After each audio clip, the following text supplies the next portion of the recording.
So as you can see, Colin is back on the Palax. Slightly different because you haven't got a timber deck set up. That is because we are processing pear. Now pear trees aren't very tall, especially these ones. And these have been coppiced. About 20 cube of it up there. And this is the best way I thought about doing things. So grabbing it with a digger, moving it down on the trailer, and then it's waist height and you're not bending over picking up lengths off the floor. And also, as the trailer gets more empty, we can lift up the trailer and let them roll down towards you. But it's now literally grabbing and moving. As you can see, they're only about 80 centimetres long, so you can easily pick them up. Yeah, it's something a bit funny, really.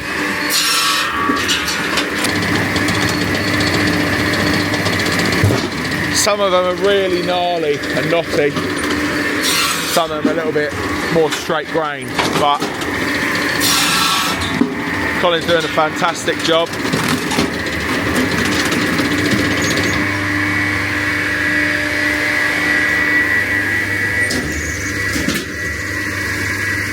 Fingers crossed we'll get some of this done today. It's due to potentially rain a little bit, but Colin's brought in his little tarpaulin thing to go over the top, so hopefully we can carry on. The second depot is full. Well, I'm not putting any more up there. We've done 900 bags up there. I know I said I wanted 1,000, but I thought it'd be good to have kind of 300 or 400 down here. At least some sort of stock here as well.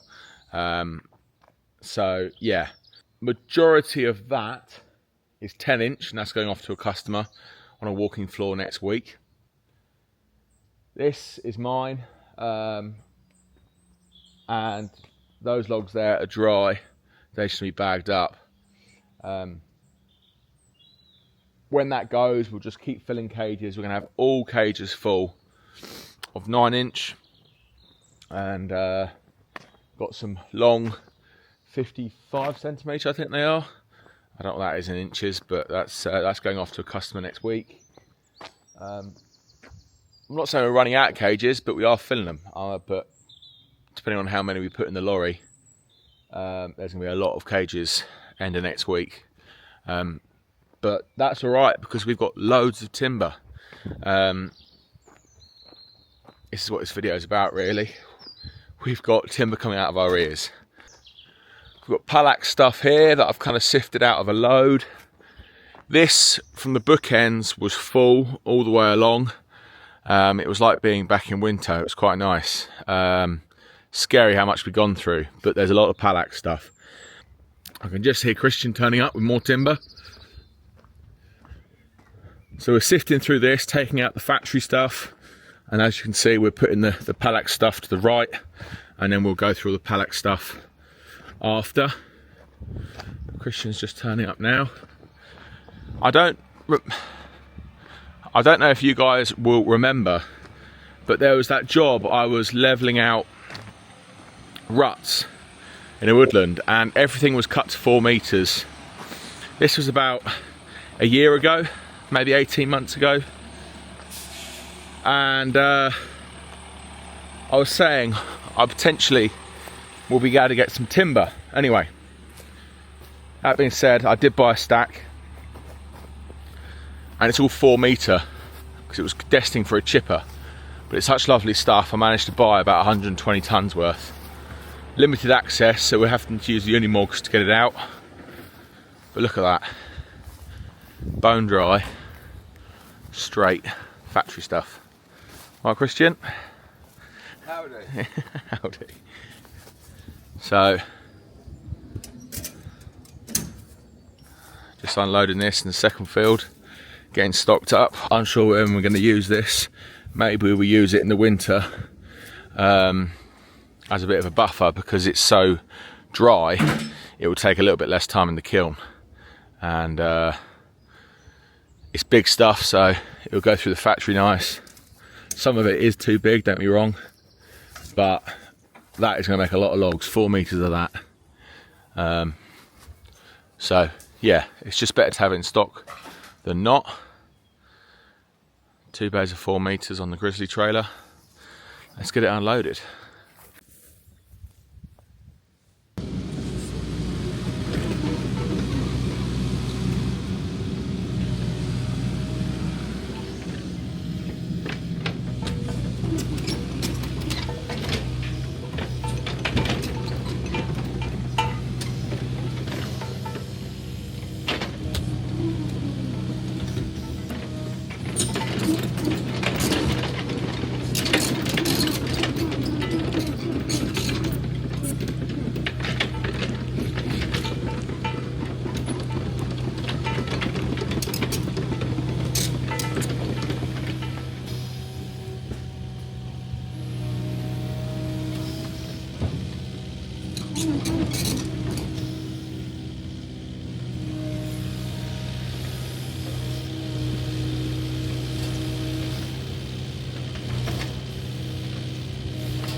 So the pile is growing nicely. As you can see, that's the slightly greener stuff, so that's what's come in this morning. That's 3 loads of 14 tonne. Just thinking he's going to go back and get another one.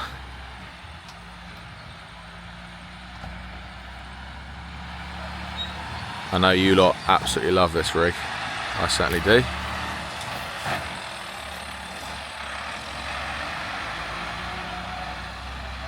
It's great having a trailer that can do absolutely everything. Aluminium timber bolsters. Just lock in. Off he goes.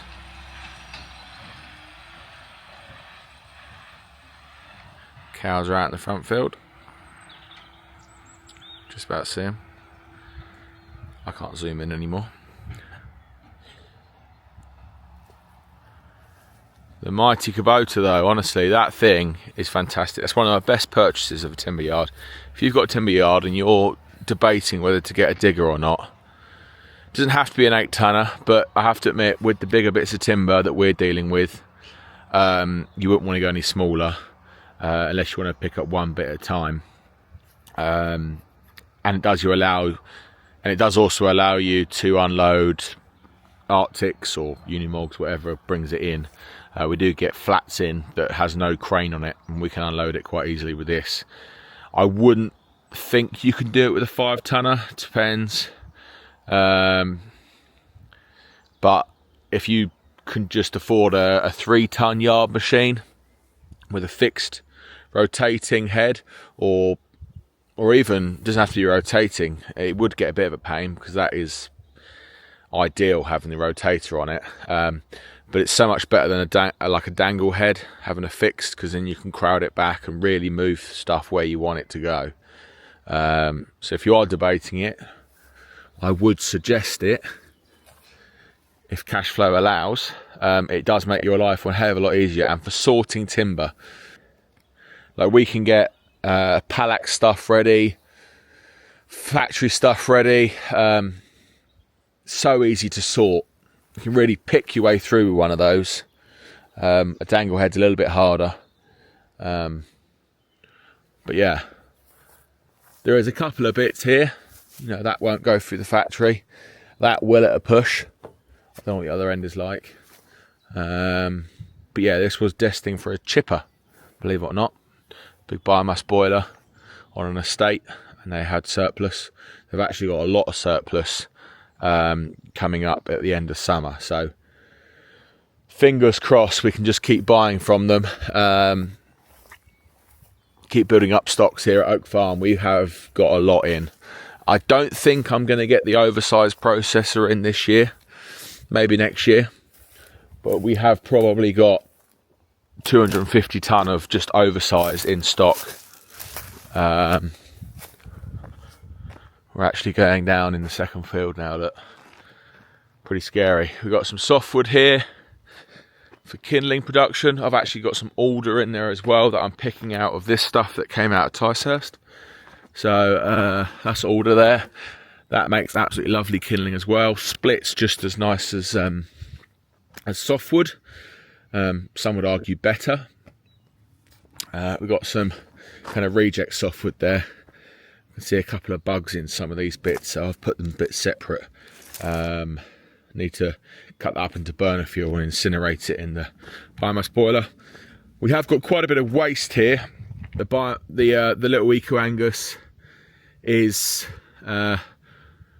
firstly so economical that we're not using all the waste, and secondly, it's off at the moment. We're not really doing too much drying at this very moment in time.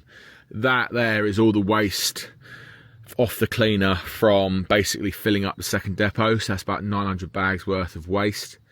I would say there is maybe 20 cube there, not quite.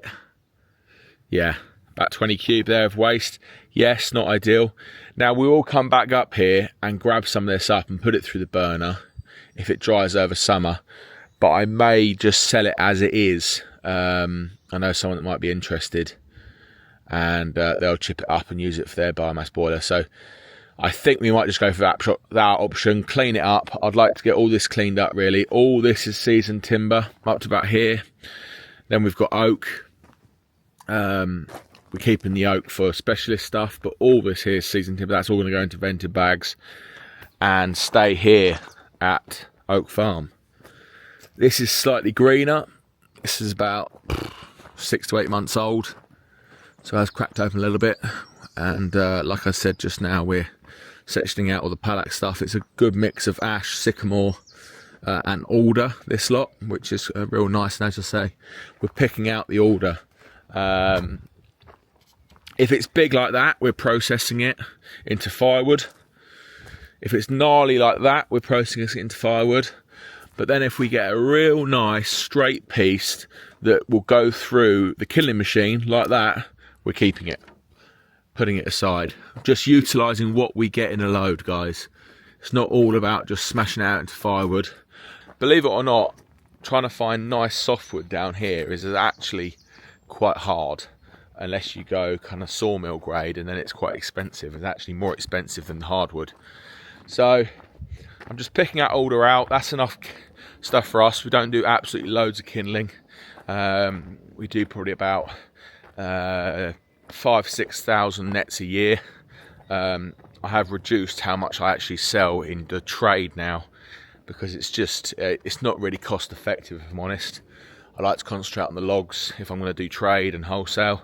Kindling, we just do everything for our own, and a couple of very small farm shops that like our big nets, because we use 40 by 60 nets, so they're quite big. As you can see, we've got quite a few. You might not see it's quite dark, but we've got quite a few nets stacked up now, which is nice. I'll spin you back around. Now, who can spot the occasional log of alder in this load? Yes, that's right. That's probably a whole alder log right there. Bit of ash, bit of alder. It really starts to dry out and goes orange. It's funny, when you cut it, initially it's quite white. It's got a slight tinge to it, but then when it starts to dry, it really pops and goes orange. I'm not saying this is dry, but it's been out here for about a week or two now. And like I said, that's going off for a wholesale customer next week. We did process 80 cages just to make sure we don't have any, just to make sure we're not short on the load when the lorry turns up. Now, I should think it probably won't use 80 cages up, because that's near 100 cube, and it is green timber, well, somewhat green.